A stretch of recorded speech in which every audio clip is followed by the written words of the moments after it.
Praise the Lord. ஹalleluya. இறையேசுவில் பிரியமானவர்களே, தூயாவின் திருவிழாவுக்கு ஆயத்தமாக நாம் நடத்துகின்ற நவநாட்களில் 2வது நாள் வழிபாடிற்கு உங்கள் அன்போடு பாசத்தோடு நான் வரவேற்கின்றேன். இந்த 2வது நாளில் தூயாவின் கனிகளில் 2வது கனியாக இருக்கின்ற மகிழ்ச்சியை பற்றி நாம் சிந்திக்க இருக்கிறோம். மகிழ்ச்சியை பற்றி சிந்திக்க வேண்டிய காலகட்டம் இது. காரணம், நிறைய பேருடைய முகத்தில் வாழ்க்கையில் மகிழ்ச்சியே இல்லை, ஃபுல் டென்ஷன் தான். நிறைய பேர் என்ன ஜோக்கு கடல் சிரிக்க மாட்டாங்க. ஒரு சிலர் உட்கார்ந்து பார்த்தால் அவங்க கடைசியா சிரிச்சது என்னைக்குன்னு கேட்டால், சின்ன வயசுல நம்ம கிச்சு கிச்சு மூட்டும் போது சிரிச்சவங்க தான். டார்ச் அடிச்சு பார்த்தா கூட முகத்தில் சந்தோஷம், ஒரு மகிழ்ச்சி பார்க்க முடியாது. எப்ப பார்த்தாலும் கவலை, எப்ப பார்த்தாலும் சங்கடம், எப்ப பார்த்தாலும் சோகம். நல்லா ஜெபிக்கிறவங்க கூட நிறைய பேர் சிரிக்கவே மாட்டாங்க, ஜோக் அடிக்க மாட்டாங்க, பயங்கர அழுத்தமா நடப்பாங்க. ஆங்கிலத்தில் அழகானொரு சொல்லுண்டு, a sad saint is a bad saint. மகிழ்ச்சி இல்லாத ஒரு புனிதனே கிடையாது. மகிழ்ச்சி இல்லையா, அந்த மனிதனுக்குள்ள தூயாவியும் இருக்க வாய்ப்பில்லை. காரணம், தூயாவி எங்கெல்லாம் இருக்கின்றாரோ அங்கெல்லாம் மகிழ்ச்சி உண்டு. அன்னை மரியாள் எலிசபெத் அம்மாளை பார்ப்பதற்காக யூதா மலை நாட்டிலே போய் எலிசபெத் அம்மாளின் வீட்டுக்கு போகின்ற நிகழ்ச்சி பைபிளில் உண்டு. லூக்கா நற்செய்தி 1 அதிகாரம் 41வது வசனத்திலே 6 மாதம் வரைக்கும் எலிசபெத் அம்மாளுடைய கருவிலே குழந்தை அசைவு இல்லாம கும்பகர்ணம் மாதிரி தூங்கி கொண்டிருந்தான். அந்த நேரத்தில் தான் நற்கரண சைஸிலே கருவிலே குழந்தையேசும் சுமந்து கொண்டு அன்னை மரியாள் எலிசபெத் அம்மாளின் வீட்டில் கடந்து செல்கிறார். நான் படிக்கிறோம், எலிசபெத் அம்மாள் தூயாவியால் நிரம்பிற்று. அன்னை மரியாளின் பிரசனத்தினாலே, கருவில் இருக்கின்ற குழந்தையேசின் பிரசனத்தினாலே எலிசபெத் அம்மாள் பரிசுத்தாவியால் நிரம்பிய உடனே வசனம் இப்படியாக சொல்கிறது, குழந்தை மகிழ்ச்சியால் துள்ளிற்று. கருவில் 6 மாசம் அசையாவில் இருக்கின்ற குழந்தை கூட தூயாவின் பிரசன்னம் வந்த உடனே மகிழ்ச்சியால் துள்ளிற்று படிக்கிறோம் என்றால், நிச்சயமாக தூயாவி நமக்குள்ள வரும்பொழுது இப்பொழுதுள்ள சங்கடம், சோகம், கவலைகள், புலம்பல்கள் போய் நாமும் சிரிக்க தொடங்குவோம், மகிழ்ச்சி அடைய தொடங்குவோம். நீங்கள் ஒரு ஜெபத்தில் கலந்து கொண்டு திரும்பி வரும்பொழுது உங்களுக்கு மகிழ்ச்சி வரவில்லை என்றால், போன அதே கவலையோடும் சங்கடத்தோடும் சோகத்தோடும் திரும்பி வருகிறோம் என்றால், நிச்சயமாக புரிந்து கொள்ள வேண்டும், அந்த ஜெபம் முடியும் வரையிலும், முடிந்த பிறகும் உங்களுக்கு தூயாவி உங்களுக்குள்ள வரவில்லை என்று. ஆவியானவர் வந்தால் மகிழ்ச்சி நம்மை நிரம்பி நிற்கும். அதனால் தன் யோவேல் புத்தகம் 2:23 சொல்கிறது, சீயோனின் பிள்ளைகளே அகமகிழுங்கள், உங்கள் கடவுளாகிய ஆண்டவரை முன்னிட்டு களிப்படையுங்கள். சியோன் மக்களே, நீங்கள் அகமகிழுங்கள், களிப்படையுங்கள். காரணம், கடவுள் நம் கூடி இருப்பதனாலே, கடவுள் நமக்கு சொந்தம் என்பதனால நாம் ஏன் கலங்க வேண்டும், ஏன் புலம்ப வேண்டும், நாம் அனைத்திலும் மகிழ்ச்சி அடைய வேண்டும். பல ஆண்டுகளுக்கு முன்னாடி ஒரு உள்ளிருப்பு தியானம் நடத்தி கொண்டிருக்கும் பொழுது செவ்வாய்க்கிழமை பாவசங்கீதனம் முடிந்தது. புதன்கிழமை மாலையில ஒரு சகோதரன் என் அருகில் வந்துட்டு அவர் பாட்டுக்கு சிரிக்கிறாரு. நான் என்னன்னு கேட்டேன். அவர் சிரிச்சுட்டே இருக்கிறாரு. மறுபடியும் கேட்டேன், என்ன ஆச்சுன்னு கேட்டேன். கொஞ்சம் முடியும் போது கஷ்டப்பட்டு சிரிப்பு கண்ட்ரோல் பண்ணிட்டு சொல்றாரு, நேத்து பாவசங்கீதனம் முடிஞ்சதுல இருந்து இது வரைக்கும் எனக்கு சிரிப்பு நிறுத்தவே முடியல. நான் நினைச்சேன் மெண்டலா இருக்குமோன்னு நினைச்சேன். என்ன சொல்றீங்கன்னு மறுபடியும் கேட்டேன். இல்லை ஃபாதர், நான் நேத்து பாவசங்கீதனம் பண்ணீங்களா, அதுக்கப்புறம் எனக்கு சிரிப்பு நிறுத்தவே முடியல, சிரிச்சுக்கிட்டே சொல்றாரு. டென்ஷன் ஆயிடுச்சு எனக்கு. டக்குன்னு நான் கேள்வி கேட்டேன். தியானத்தோட முதல் 2 நாள் இந்த மனுஷன் நான் எத்தனை ஜோக் அடிச்சு சிரிக்கிற மாதிரி எனக்கு தெரியல, அப்படி அழுத்தமா சோகமா இருந்தார். இப்ப சொல்ற எனக்கு சிரிப்பு அடக்கவே முடியலன்றாரு. நான் கேட்டேன், நீ எல்லாம் மறந்து சிரிச்சுப்ப எத்தனை வருஷம் ஆச்சப்பா அப்படின்னு கேட்டேன். அவர் சொன்ன, எனக்கே ஞாபகம் இல்லை ஃபாதர், ரொம்ப வருஷங்களை நான் எல்லாம் மறந்து சிரிச்சதே கிடையாது. எப்ப பார்த்தாலும் சோகம், சங்கடம், அழுத்தத்தில் இருந்தேன். என்னமோ பாவசங்கீதம் முடிஞ்ச உடனே ஒரு இனம் புரியாத மகிழ்ச்சி எனக்குள்ள வருது, சிரிப்பு கண்ட்ரோலும் பண்ண முடியல. அப்ப எனக்கு தைரியமாயிடுச்சு. நான் சொன்னேன், சங்கடப்பட வேண்டாம், நீ ஏதாவது மூலையில் போய் உட்கார்ந்துட்டு எத்தனை வருஷம் சிரிச்சு முடிக்க வேண்டியது இருக்குதோ அத்தனை சிரிச்சு முடிச்சிருங்க, மேட்ரு க்ளோஸ் ஆகும் அப்படி சொன்னேன். இந்த பிரசங்கம் கேட்டுக்கொண்டிருக்கிற நிறைய பேரெல்லாம் பரிசுத்தாவி வந்து சிரிக்க தொடங்கினா எத்தனை வருஷம் உட்காந்து சிரிக்க வேண்டியிருக்கும். காரணம் பலரும் சிரிச்சு ரொம்ப வருஷங்கள் ஆயிடுச்சு. பைபிள் சொல்லுது, 1 தெசலோனிக்கர் 5:16 சொல்கிறது, எப்பொழுதும் மகிழ்ச்சியாக இருங்கள். எப்பொழுதும் மகிழ்ச்சியாக இருக்கணும். கடவுள் பிள்ளையா, எப்பொழுதும் மகிழ்ச்சியாக இருக்க வேண்டும்.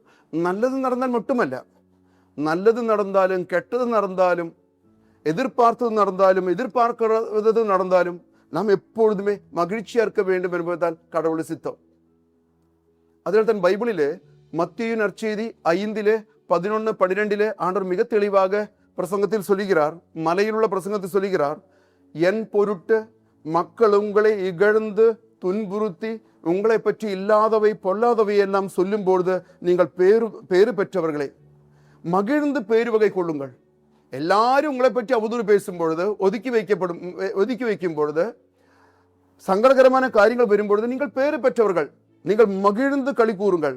காரணம், ஆண்டவர் சொல்லுகிறார், உங்களுக்கு கைமாறு மிகுதியாக கிடைக்கும். உங்களுக்கு கைமாறு மிகுதியாக கிடைக்கும்.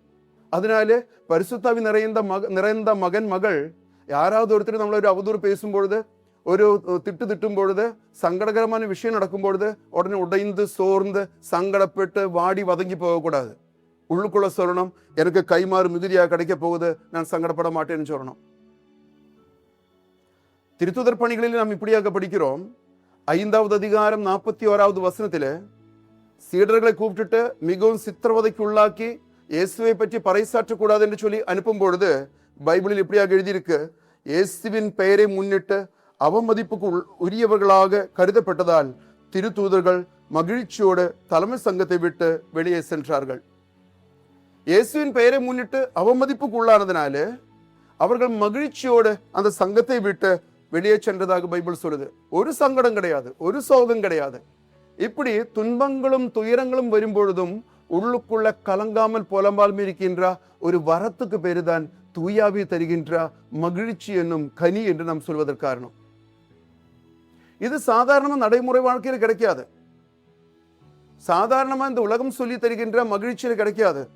உலகம் சொல்லி தர மகிழ்ச்சி என்ன? நல்ல ஃபுல் சாப்பாடு சாப்பிட நிறைய பேருக்கு மகிழ்ச்சி கிடைக்கும். நல்ல மட்டன் பிரியாணியும் சிக்கன் பிரியாணியும் சாப்பிடும் பொழுது, ஒரு சிலருக்கு சரக்கடிக்கும் போது நல்ல மகிழ்ச்சி கிடைக்கும். ஒரு சிலருக்கு நிறைய பணம் வரும்பொழுது மகிழ்ச்சி கிடைக்கும். ஒரு சிலருக்கு எல்லாத்திலும் A+ம் பையன் ரேங்கும் வாங்கும் பொழுது மகிழ்ச்சி கிடைக்கும். ஒரு சிலருக்கு நல்ல வேலை கிடைக்கும் பொழுது, அமெரிக்கா போகிறதுக்கு வீசா வரும்பொழுதெல்லாம் மகிழ்ச்சி கிடைக்கும். இதெல்லாம் சாதாரண உலகத்துடைய மகிழ்ச்சி. நல்லது நடந்தால் மகிழ்ச்சி, கெட்டது நடந்தால் சோகம். ஆனால் பைபிள் அப்படியெல்லாம் சொல்வது. பைபிள் சொல்வது என்னவென்று கேட்டால், எல்லா எதிர்பாராத நிகழ்வுகள் நடக்கும் பொழுது கூட எல்லா சூழ்நிலையிலும் நீ மகிழ்ச்சியாக இருக்க வேண்டும். பவுலும் பர்னபாவும் அந்தியோக்கியாவில இறைவார்த்துரைக்க போகும் பொழுது, இறைவார்த்துரைத்து முடியும் பொழுது அங்குள்ள யூதர்களுக்கு அது பிடிக்கவே இல்லை. அவர்கள் நிறைய இந்த 2 சீடர்களுக்கும் இன்னல் உருவாக்கி கஷ்டங்களும் துன்பங்களும் கொடுத்து அவர் அந்த ஊரை விட்டு துரத்தி விடுறாங்க. துரத்தி விடுற நேரத்திலே 2 பேரும், பவுலும் பர்னபாவும் காலிலுள்ள தூசிகள் கூட அந்த ஊர்ல தட்டி விட்டுட்டு இக்கோனியாவுக்கு அவரு ஓடி போவாங்க. இக்கோனியாவுக்கு போகிற நேரத்திலே பைபிள் இப்படியாக சொல்லி இருக்கு. திருத்துதர் பணி 13:52 இப்படியாக சொல்கிறது, சீடர்களோ தூயாவியால் ஆட்கொள்ளப்பட்டு மகிழ்ச்சியில் திளைத்திருந்தார்கள். சீடர்கள் அவர்களை துரத்தி விடப்பட்டதனுடைய அந்த மகிழ்ச்சியில தூயாவியால் ஆட்கொள்ளப்பட்டு, பரிசுத்த ஆவி வந்தால் தான் அப்படி மகிழ்ச்சி கிடைக்கும். தூயாவியால் ஆட்கொள்ளப்பட்டு மகிழ்ச்சியில் திளைத்திருந்தார்கள்.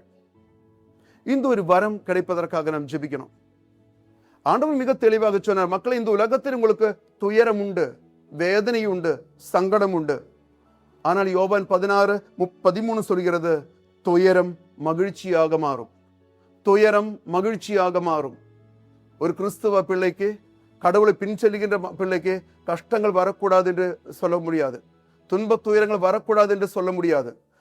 சாதாரண வாழ்க்கையில துன்பங்களும் துயரங்களும் இன்னல்களும் வரக்கூடும். ஏன் எங்களுக்கு மட்டும் இவ்வளவு கஷ்டம், எங்களுக்கு மட்டும் இவ்வளவு போராட்டம், எங்களை மட்டும் அது சோதிக்கிறாரு, அப்படி புலம்பவும் பெருமூச்சு விடவும் கூடாது.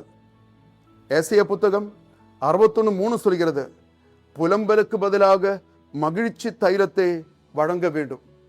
ஆண்டவர்கிட்ட சொல்ல வேண்டிய, ஆண்டவர் சொல்லுகிறார், உன்னுடைய புலம்பலுக்கு பதிலாக மகிழ்ச்சி தைலம் உனக்கு நான் தருவதற்காக நீ ஜெபிக்க வேண்டும். உள்ளிருப்பு தியானத்துக்கு ஒரு அக்கா வந்தாங்க. தியானத்தில் கம்பீரமான ஈடுபாடோடு அந்த அக்கா ஜபத்தில் கலந்து கொண்டாங்க. மனசோட சங்கடங்கள் வேதனைகள் எல்லாம் போயிருச்சு. அதுக்கப்புறம் மகிழ்ச்சி நிறைந்த முகத்தோடு கலையோடு ஒளியோடு வீட்டுக்கு போயிட்டாங்க. வீட்டில் போய் மனைவியோட முகம் பார்த்த உடனே வீட்டுக்காருக்கு ஒரு ஆச்சரியம். எப்படி நீ இப்படி ஆயிட்ட?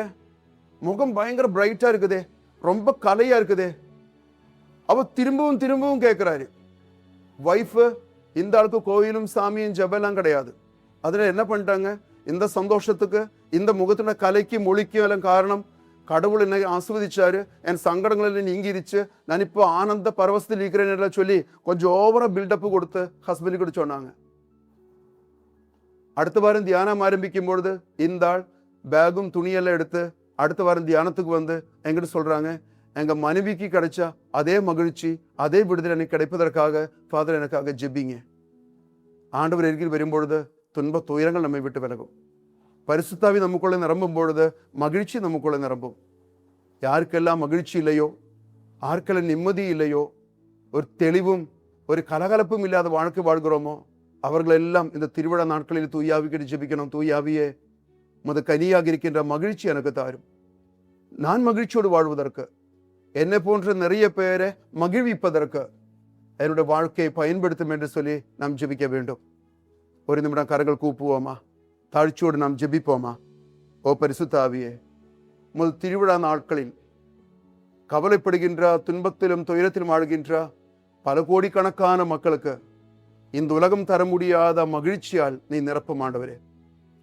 எப்ப பார்த்தாலும் உள்ள கலக்கங்களும் புலம்பெருகளும் நீக்கி மகிழ்ச்சியின் தைலத்தால் எங்களை நிரப்பும். இந்த ஜெபத்தில் கலந்து கொள்கின்ற நிறைய பேர் ஆசீர்வாதம் பெறட்டும், கண்ணோட்டங்கள் மாறட்டும். கடவுளுக்காக மகிழ்ச்சியோடு வாழ்வதற்கு, ஏராளமான மக்களை மகிழ்விப்பதற்கு எங்கள் ஒவ்வொருவரையும் கருவிகளாக மாற்றும். ஆமீன்.